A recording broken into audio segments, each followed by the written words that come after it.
the security guard who solved his own murder. Rain pounded the Harbor Point Logistics Complex at 4:17 a.m. when a day-shift worker discovered veteran security guard Thomas Mercer dead beside his patrol vehicle near Warehouse 12. The engine was still running. His radio had been smashed. Nearby security cameras were offline, and signs of a violent struggle surrounded the scene. Yet nothing had been stolen. Detectives immediately suspected the murder had been staged. Then they found something unusual. Hours before his death, Mercer had filed several incident reports, taken photographs, and recorded voice notes about suspicious activity at the facility. At first, they appeared routine. After his murder, they became the key to the entire case. Thomas Mercer, a 58-year-old former military police officer, was known for documenting everything. If a gate malfunctioned, he logged it. If a vehicle arrived late, he recorded it. Co-workers joked that he noticed details no one else saw. His wife later told investigators that days before his death, Mercer mentioned that something wasn't adding up at work. Detective Sarah Gwynn led the investigation. The autopsy showed Mercer died during a prolonged struggle between 2:41 and 3:05 a.m.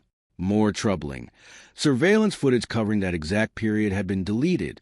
Someone familiar with the facility's systems had removed it.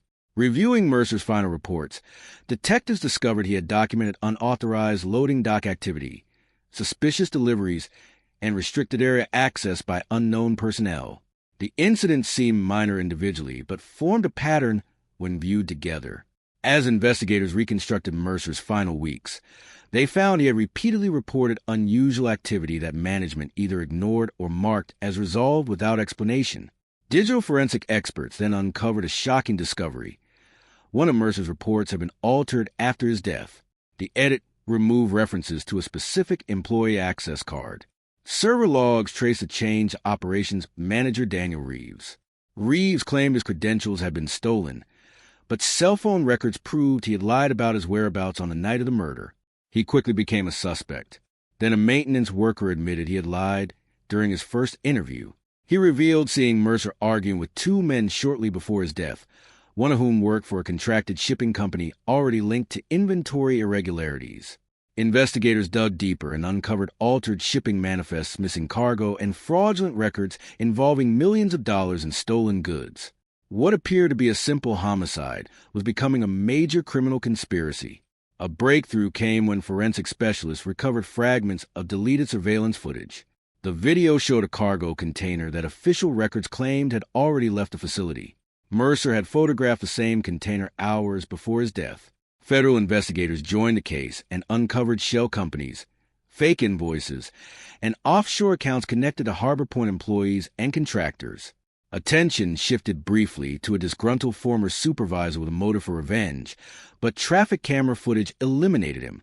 The investigation stalled until analysts enhanced one of Mercer's accidental voice recordings. Hidden beneath background noise was a conversation about falsified manifests and customs inspections. The recording connected the murder to a large-scale smuggling operation. Months later, another clue emerged from a photograph Mercer had taken during a routine patrol. Zooming into a warehouse window reflection, investigators identified Marcus Hale, a logistics coordinator previously considered a minor witness.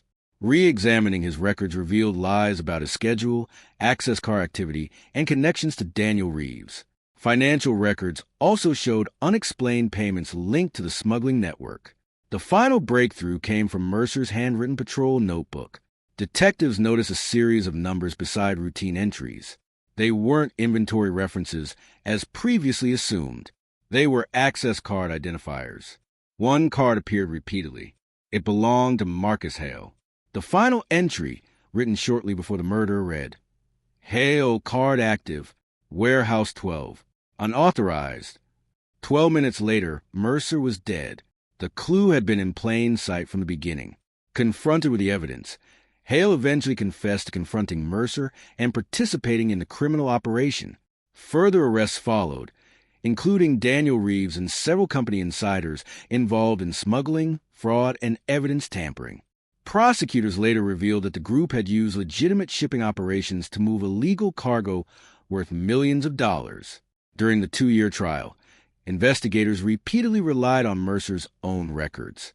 His reports, photographs, voice notes, and handwritten logs became the roadmap that exposed the conspiracy.